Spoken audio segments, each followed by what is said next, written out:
It really always takes me back to Ghana. Late nights when somebody was tinkling on something, maybe what do you call it, imbira, the thumb piano, or maybe somebody would be playing around with the kids might be playing around with a gong or something. But that's not why I'm here. Chapter 9, Chapter 9, Chapter 9. Chapter 9 of Chapter what? 9, we're at the point Chapter 9 of what? Yes, Chapter 9. I've gone all the way from chapter... What are you doing Chapter 9 of? Well, let's see. For those who've been following the story, you know that Akosua and... What's the book? Oh, sorry. The book is called... Right. The Snake Doctor. The Snake Doctor, and, yes. And bring it over a little bit to your left shoulder. Yeah, there we go. The Snake Doctor, with our friend Bahati on the cover.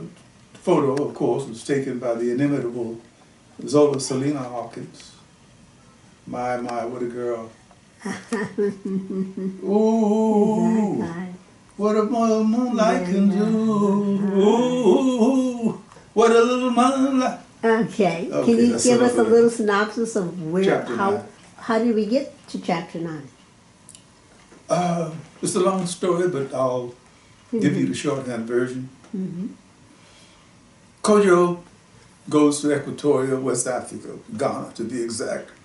Winds up meeting a wizard, they call him a wizard. His name is Asiafo, in the jungle. Kojo is a budding filmmaker, documentarian, into media and so forth and so on. Meets this creature in the forest. I called him the original Tarzan, who has been banished to the forest for many years prior, and because of a curse.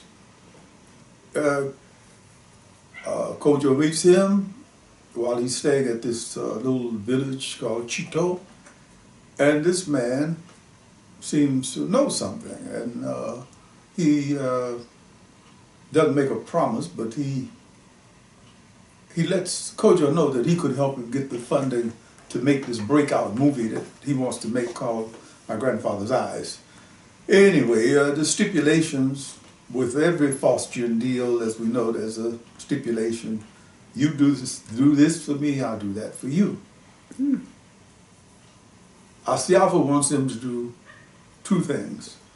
He wants him to feed a stranger 4 times a year. There's a caveat attached to this because there's no telling how many years, but they haven't signed the contract. But 4 times a year, and 3 months after he has returned to the land of milk and money, he should be married. And fortunately, Kojo was having a relationship with Akosua Ferguson, and it's not such a stretch or anything very difficult to ask her to marry him. So they get married. They got married in a little town of Wadabampo, in the Wadabampo mayor's office. Of course, they'll have to United Statesize it, weaponize it when they get back to the States. But this is where they are. And because Akosua is a writer, she has published books, and Kojo is a filmmaker, they decided to put their talents together and make this film that he wants to make. And they were very fortunate when they told their parents. Well, their parents were very receptive. We got 2 sets of parents going on here. Akosua's parents are upper middle class snotty. The mother, put it bluntly, the mother has been into money forever and owns 2 or 3 boutique shops, a couple of them in Beverly Hills, so she's well fixed. Father was an architect in his heyday, since retired, you know, building big buildings and things, so he knows a little bit about how to put things together. Kojo's parents come from another breed altogether. First of all, they they're more scholars than affluent people. They own a bookstore. They live comfortably, and they have a very different kind of relationship with each other than her parents. Her parents are just sort of married. Yes. Kojo's parents are in love, and it makes a difference. Yes. So this is where we are now.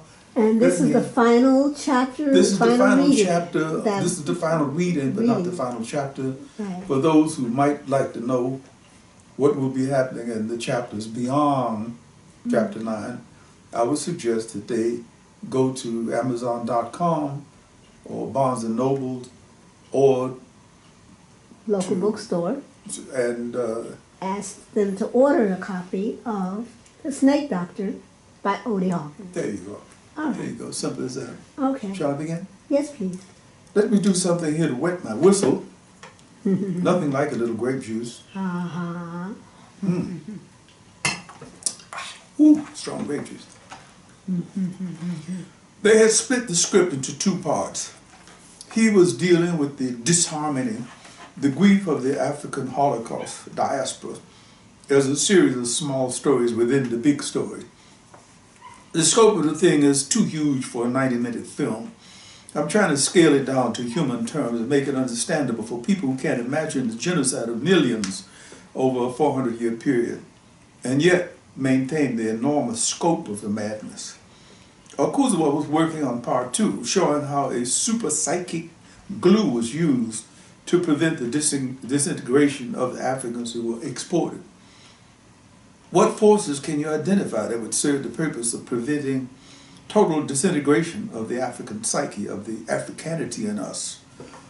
Well, spirituality is one of the major factors. I'm speaking of African spirituality, not Christianity, or Islam, or any of the other foreign systems that invaded Africa. I'm having my eyes opened by studies that pinpoint the vitality of the African spiritual systems branches. It's called Voodoo, Haiti, Candomblé in Brazil, Santeria in Cuba, Shango in Trinidad, Obeah in Jamaica, the religion, or Yoruba, in the U.S., and interlocked spirituality that exists wherever there are African people. I'm putting an emphasis on the spiritual thing, and of course, the roles that women have played in helping us retain our souls. We got work to do. They paid Grandfather Kwame a 2-hour visit to discuss the African-American genius for pushing nihilism into a distant corner. Now, don't get me wrong, you two. I'm not going to come right out and say that we were spiritually stronger in the old days. I can't honestly say that. What I can say is that the floods that cause erosion are deeper now. Maybe it's got something to do with global warming. In any case, I can see that a lot of our young people have given themselves up to substances and garments. That is to say, pleasure and adornments. They block out matters that they think will cause them any kind of deep thinking. I don't honestly know. It may have something to do with how cleverly the white boys who run America have manipulated the obstacles in front of them, behind them, around them. In ancient days, in my day, we knew exactly what the deal was. We had two simple choices to make, either survive and thrive or surrender and die. As I see things now, there's so many distractions on the way to the real deal, so many strange con games being played. For example, the distinction between something authentic and something cosmetic are worlds apart. But nowadays, many of us would rather have the cosmetic and push the authentic aside.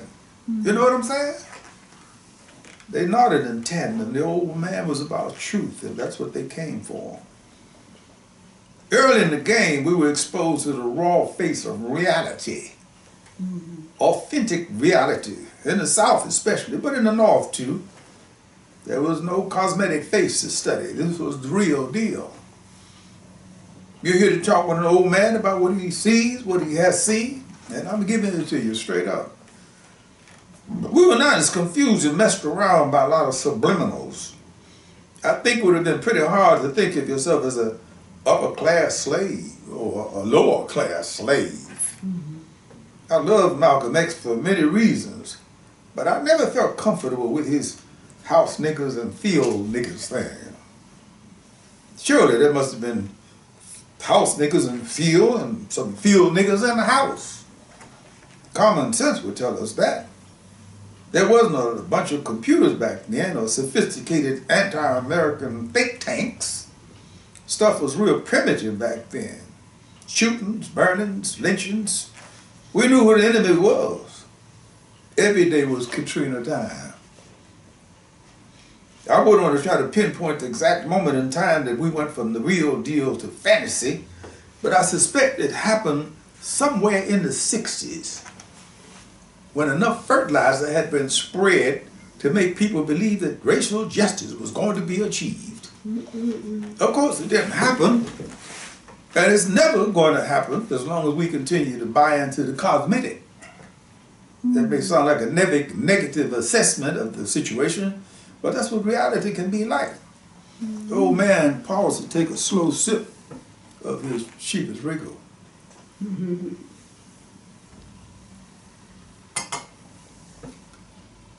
Grandfather, do you believe our ancestors, the spirits, are responsible for us surviving chattel slavery and aftermath?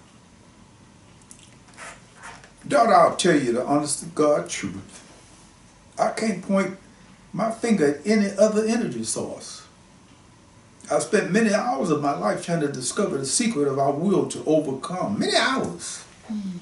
And after all the fancy wrappings have been stripped away, we always wind up as spiritual benchmarks that were drawn by our ancestors. Don't give up. Don't forget those who suffered for you. Look back, but keep on moving forward. Sankofa. You know something? I've been disappointed in our intellectuals, our poets, writers, for years because they've never made a serious effort to tap into our spirituality. From time to time, one of the more adventurous types will step out a half step, but they never go much beyond that. I suspect that they've all been so Christianized and Islamicized that they feel that delving into our spiritual history is blaspheming or something. Kojo, I've taken your daddy to task about this. I used to ask him, why is I go to the bookstores and pick up books on Hindu thought about the other side, Japanese, the sun and cherry blossoms, Jewish thinking on the Jewish Holocaust, but there's not one book on the African spiritual conquest of chattel slavery. He told me he didn't have any books about this phenomenon because no one has written one. Can you imagine such a thing? We ought to be swamped with books, pamphlets even, about the spiritual forces that we tapped into in order to overcome the nihilism inherent to chattel slavery. I'll go a step further and say we need to have our asses kicked. Pardon my French, Akosua. For not having a Holocaust diaspora monument erected into all of the places we were shipped to. It's absurd. It's absurd that they have monuments to Lassie, the Wonder Dog, and statues for every racist snake dog who ever showed his face, but only a very few serious monuments to the blood, sweat, and sorrow that our people have given this country. Granddad, do you think a film could be a monument? Well, I don't know. Let's take a look at it. Questions? Do we have any strangers in the house? Anybody here who doesn't know everybody else? Good. However, there's one person I would like to introduce you to. Her name is Akosua Ferguson Brown, my wife. Kojo looked around the room. Wall-to-wall talent. Thelma Nagata, DJ Robinson, Philip Charles, Sid Burns, Ed Burns, Mac Weaver, Jackie F. Muhammad, Michael Sims, Juna, heavyweights.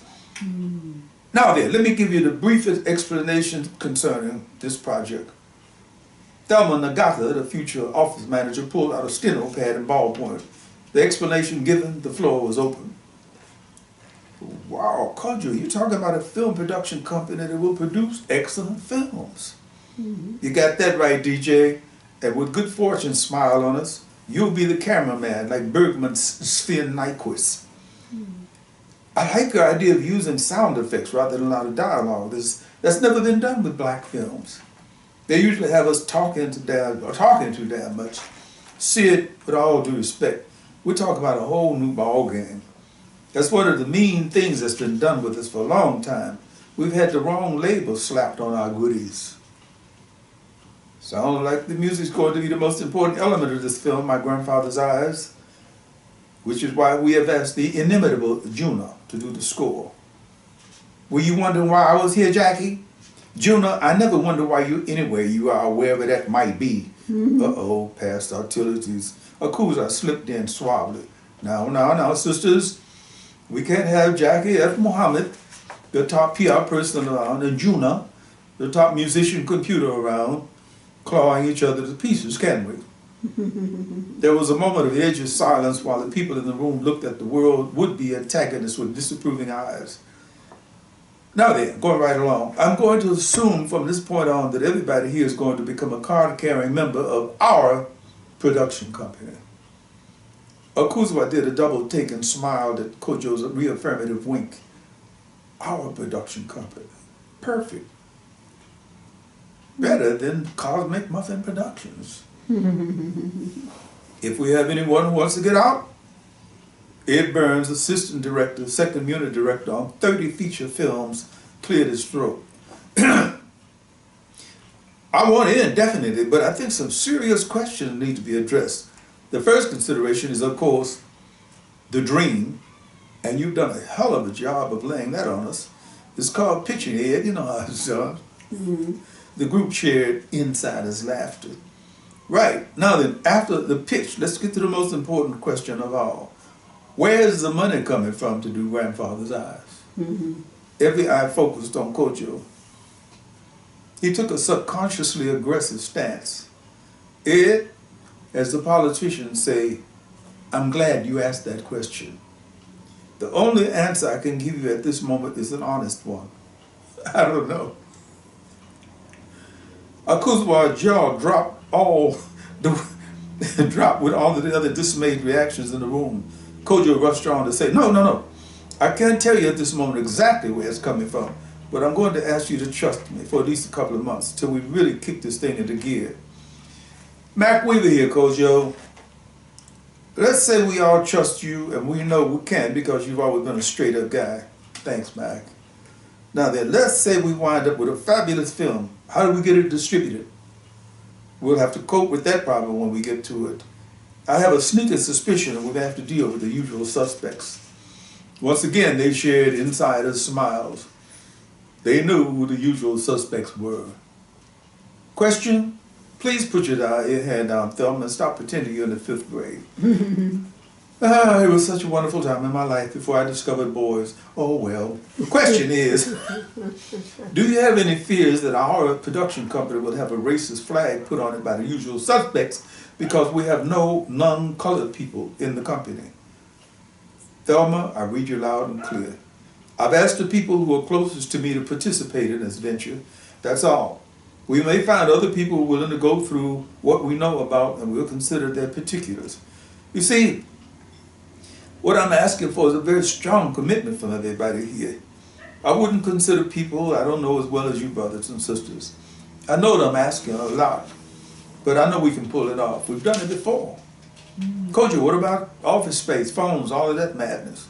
Jackie, by the end of next month, we'll have office space in a fantastic Quonset-sized hut.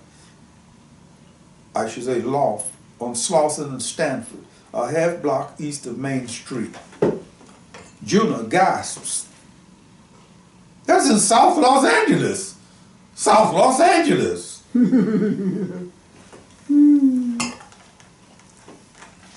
Kojo, uncertain of her gasp, whether it indicated approval or disapproval, moved right along. By the end of next month, once we're set up, we'll go into a pre-production mode at the end of the following month. In other words, we'll be doing this on a month-to-month schedule. unless something crazy happens. In December, we'll start getting into film. I'm going to be asking you brothers and sisters to do a lot of stuff for free that the usual suspects would pay you big bucks for. It may come free at first, but I give you my word, we will profit at the end of the day. There was a heavy moment of silence, broken by Juno's raspy voice. Sounds like we getting ready to kick some ass around here.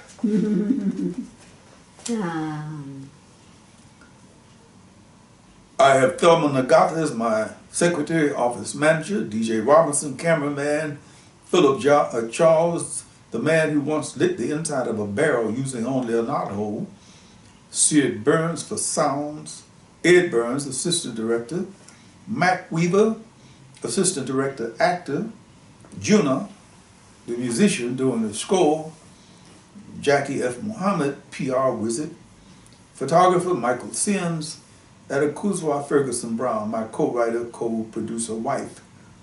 I got a dynamite group ready and willing to get down with me, and I'll pick up more on the way. Why worry? The only problem was money. His landlords, the Chans, were gracious about his moving to his wife's house.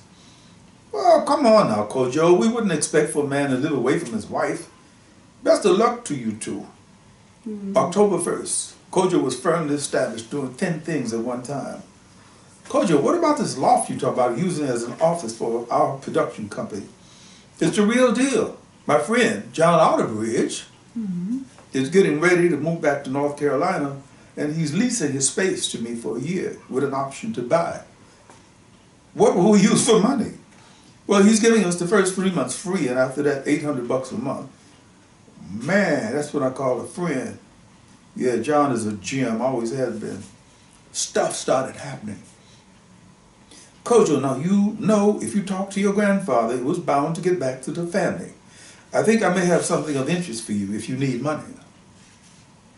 Dad, please don't play with my head like this. If I need money? Well, I just want to make sure. Think you might be able to break away for a meeting with 100 black men? Your group? Yeah, one of the organizations I joined not too long after we moved out here. How does Saturday morning about 10 a.m. suit you? 10 a.m. is cool. Good, I'll pick you up about 9:30. How's Akosua? Busy, Dad, busy. Sounds like you guys are into something dynamite. See you Saturday. Kojo gently dropped the phone back into the cradle. 100 Black Men was one of the few organizations that his father belonged to that he wasn't exactly enthusiastic about. They gave him the impression that they were a collection of good time types, high rollers, professionals with pretensions, jive types. But I shouldn't jump to too many bad conclusions. After all, Dad's been in the group for ages. I know he's about something. Kojo, you want to take a break, lunch break with me? They sat under the thrift shop beach umbrella in their spacious backyard. $10 for hundreds of dollars worth of shade. Compare, compare, and feasted on shrimp salad sandwiches and chilled white wine. Of course, I just got an interesting call from my dad. He's invited me to a meeting of 100 black men on Saturday. What's the deal? I don't know yet. He's making little sounds about money, but I don't have the slightest idea where it would be coming from. Well, I don't want to throw any curveballs at your head or anything, but the sooner you get our hands on a large sum of it, the better. Are we bankrupt already? No, sweetheart, not yet. Everything is cool on the home front. But I've been talking with Thelma about office equipment stuff, and she's running some interesting figures in my head. The lady is an organizational genius.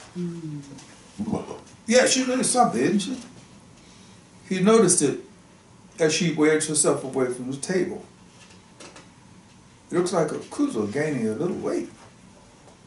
Akosua, look like we're going to be going on a diet pretty soon, huh? She came to pose in front of him, both fists on her hips, a slight bay window blocking his view. You don't diet away babies, Kojo. You give birth to them. He pulled her down on his lap and smothered her face and neck with kisses. It was happening.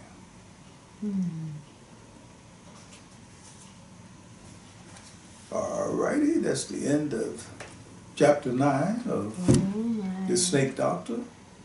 We haven't gotten to him feeding a stranger. Wow. I'm not going to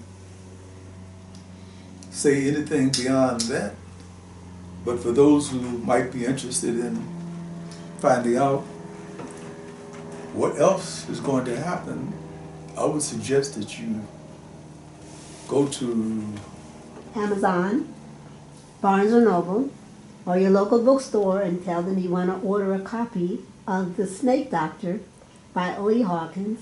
It is also an ebook, and you can find Mr. Hawkins' other books on OdieHawkins.com, his website. Thank you for the reading of The Snake Doctor. 9 chapters, and I feel a little bit sad about having to leave you, but yes, I gotta go. I know. I wish we'd gotten into the first meal. In quotation marks. Oh, whoa. All right. Next time. Next time, well, not with the snake, but a new book. Hashe. I don't even know how to talk about it. It would take about a whole chapter to explain that. But next time. Next time.